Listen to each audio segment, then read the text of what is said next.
चालत्या ट्रेनमध्ये मिळालेली एक ट्रंक, एक पिशवी, त्यात सापडलेले एक धड आणि काही अवयवांचे तुकडे.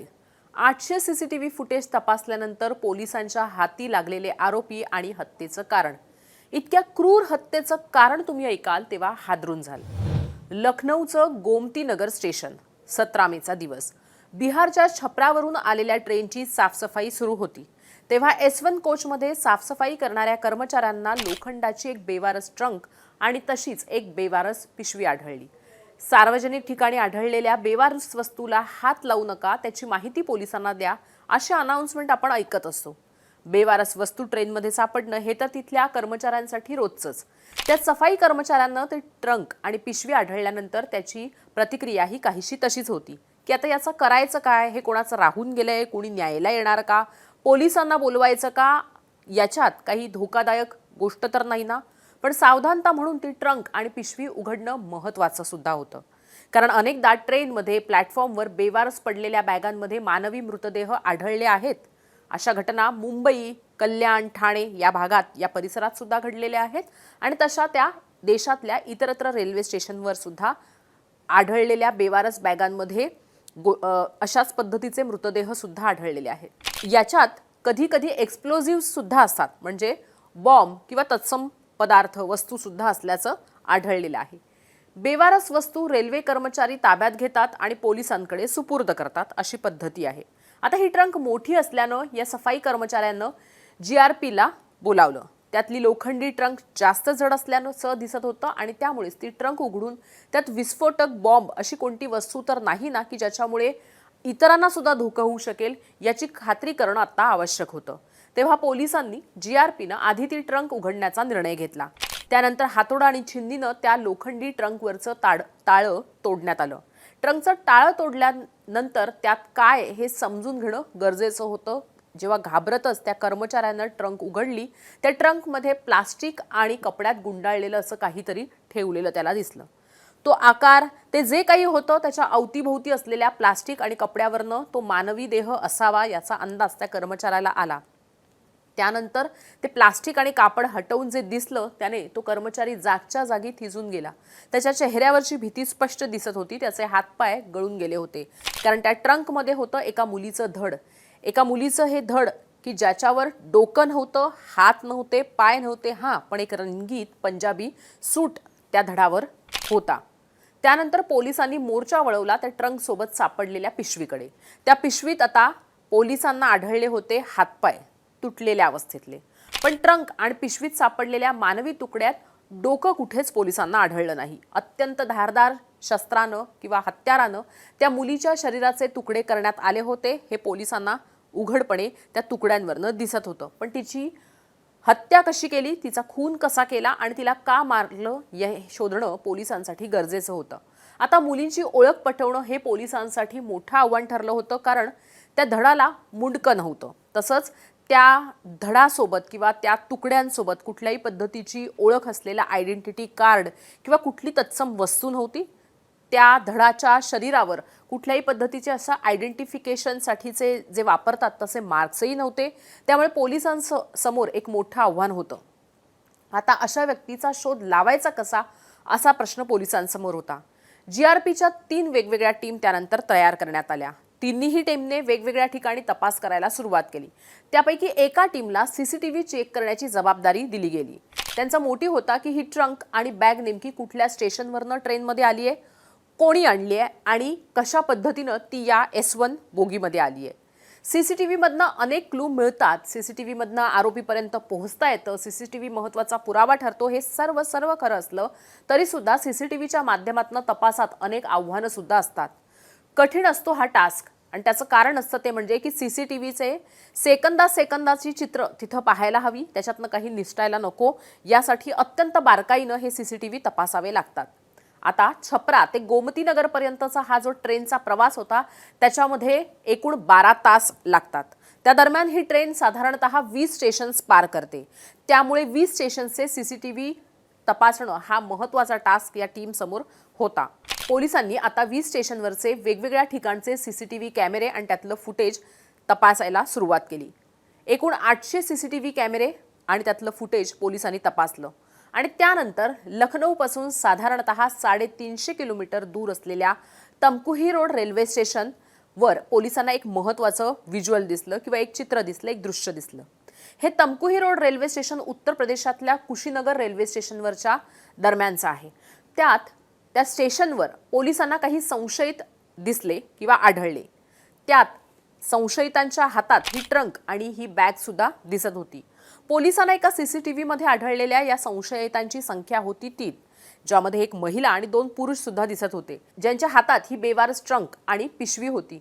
ही पिशवी या ट्रंकमध्येच मुलीच्या धडाचे तुकडे सापडले होते, त्यामुळे ही ट्रंक आणि पिशवी पोलिसांसाठी एक महत्त्वाचा पुरावा सुद्धा होता। पण हेच ते संशयित आहेत का की ज्यांनी S1 बोगीमध्ये ती ट्रंक आणि ती पिशवी ठेवली, ज्यात धडाचे तुकडे किंवा अवयवांचे तुकडे सापडले होते?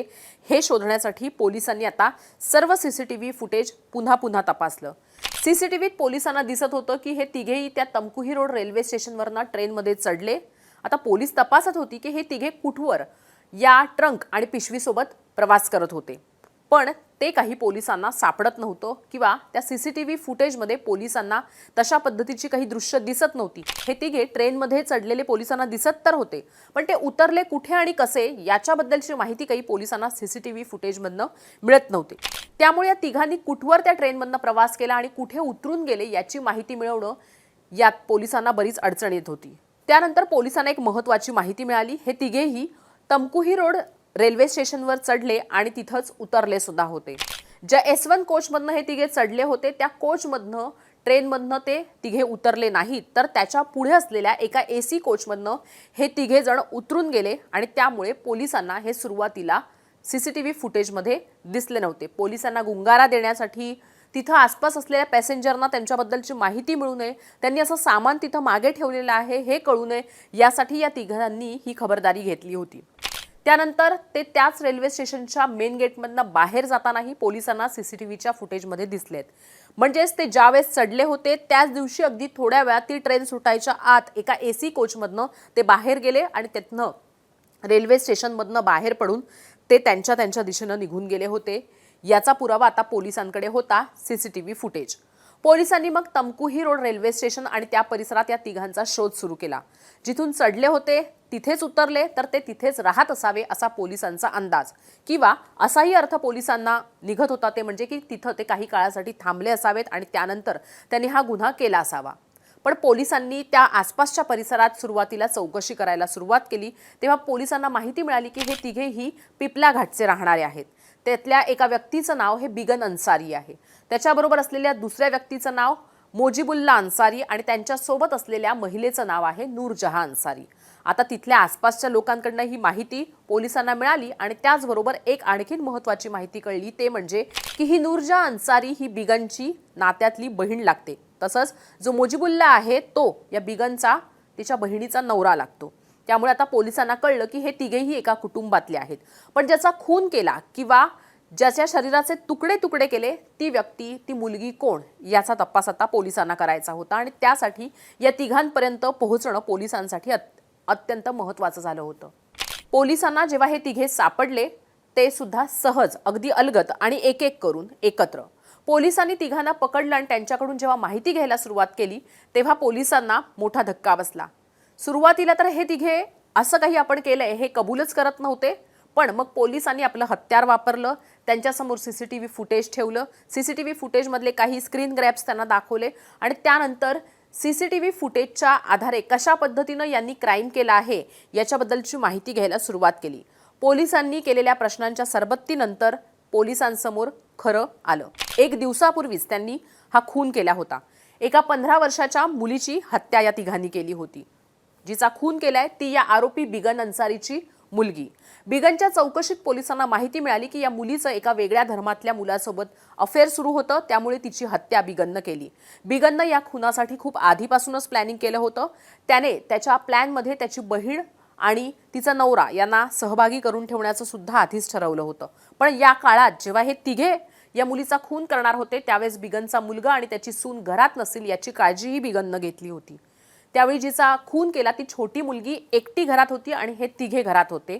या तिघांनी मिळून आधी त्या मुलीला मारलं, त्यानंतर धान कापायच्या वेळानं ज्याला तिथल्या भाषेत खसिया म्हणतात, त्याचा वापर करून मुलीच्या शरीराचे तुकडे केले. आधी मुंडकं कापलं, त्यानंतर धड तोडलं आणि त्यानंतर हात आणि पाय तोडले. त्या मुलीचं मुंडकं हे गावाजवळच्या एका तलावात या तिघांनी फेकलं. तिथंच हत्यारही टाकून दिलं होतं आणि त्यानंतर धड आणि तोडलेले हातपाय ट्रंक आणि पिशवीत भरून ट्रेनमध्ये सोडून आले होते. बिगनच्या आणखीन 2 मुली आहेत. त्यांनीही वेगळ्या धर्मातल्या मुलांशी लग्न केलंय. ही तिसरी मुलगी वयानं खूपच लहान होती, प्रेमात होती, पण वेगळ्या धर्मातल्या मुलाच्या प्रेमात होती आणि त्यामुळेच रागानं बिगननं तिचा खून केला होता. कारण तसं क्षुल्लक वाटतं आहे आणि कारण तसं क्षुल्लकही आहे. नुसता खून केला नाही, तर तो खून लपवण्याचा प्रयत्न सुद्धा तिच्या बापानं बिगननं केला होता. ती मुलगी ज्या वयाची होती त्यानुसार तिच्या बापानं बिगननं तिची समजूत काढायला हवी होती. तिला समजून सांगितलं असतं तर चित्र काही वेगळंही असू शकलं असतं. ज्या बिगननं आधीच्या 2 मुलींना वेगळ्या धर्मातल्या मुलांशी लग्न केल्यानंतरही स्वीकारलं होतं, त्या बिगनला या इतक्या छोट्या मुलीला इतर धर्मातल्या मुलाशी प्रेम असणं का मान्य नव्हतं? स्वतःची प्रतिष्ठा बिगनसाठी अचानक इतकी महत्त्वाची का झाली असेल, की इतर आणखी काही कारण या पोटच्या पोरीच्या इतक्या क्रूर हत्येमागे होतं आहे?